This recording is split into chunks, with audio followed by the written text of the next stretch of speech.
السلام علیکم dear friends, تو آئیے آج کا ایک واقعہ سنتے ہیں۔ سعودی عرب کے ایک بزنس مین نے خواب میں دیکھا کہ ایک شخص اس سے کہہ رہا ہے کہ تمہاری کمپنی کے آفس کے مین گیٹ کے سامنے فلاں شخص جو پھل بیچتا ہے اس کو عمرہ کرا دو۔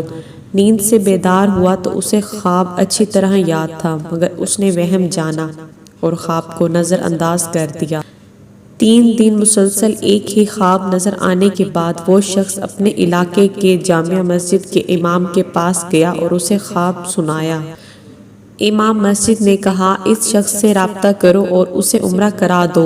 اگلے روز اس شخص نے اپنی اس کمپنی کے ایک ملازم سے اس پھل فروش کا نمبر معلوم کیا اور بزنس مین نے فون پر اس پھل فروش سے رابطہ کیا اور کہا کہ مجھے خواب میں کہا گیا ہے کہ آپ کو عمرہ کروا دوں، لہٰذا میں اس نیک کام کی تکمیل کرنا چاہتا ہوں۔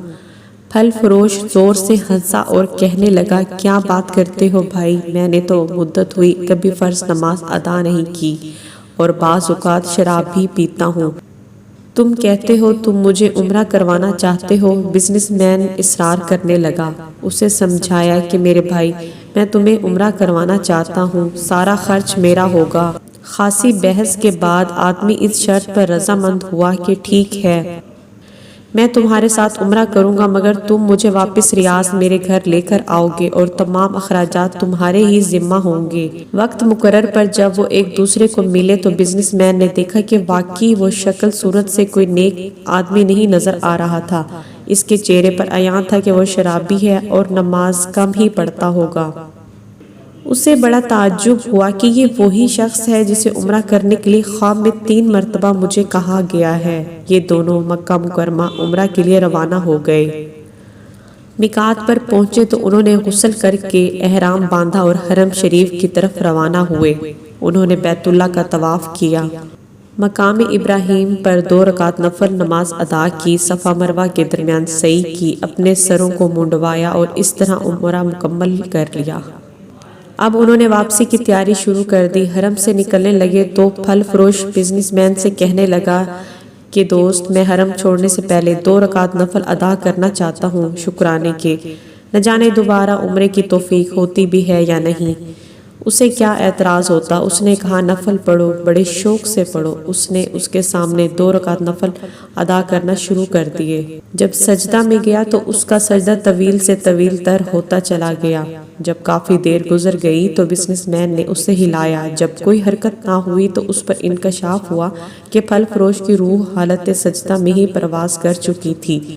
پھل فروش کی موت پر اسے بڑا رشک آیا اور رو پڑا کہ یہ تو حسن خاتمہ ہے، اے کاش ایسی موت میرے نصیب میں ہوتی، ایسی موت تو ہر کسی کو نصیب ہو۔ وہ اپنے آپ سے ہی باتیں کر رہا تھا۔ اس خوش قسمت انسان کو غسل دیا گیا اور احرام پہنا کر حرم پاک میں ہی اس کی نماز جنازہ ادا کی گئی۔ ہزاروں فرزند اسلام نے اس کا نماز جنازہ ادا کیا، اس کی مغفرت کے لیے دعا کی گئی۔ اس دوران اس کی وفات کی اطلاع ریاض اس کے گھر والوں کو دی جا چکی تھی۔ بزنس مین نے اپنے وعدے کے مطابق اس کی میت کو اس کے گھر ریاض پہنچا دیا، جہاں اسے دفن کر دیا گیا۔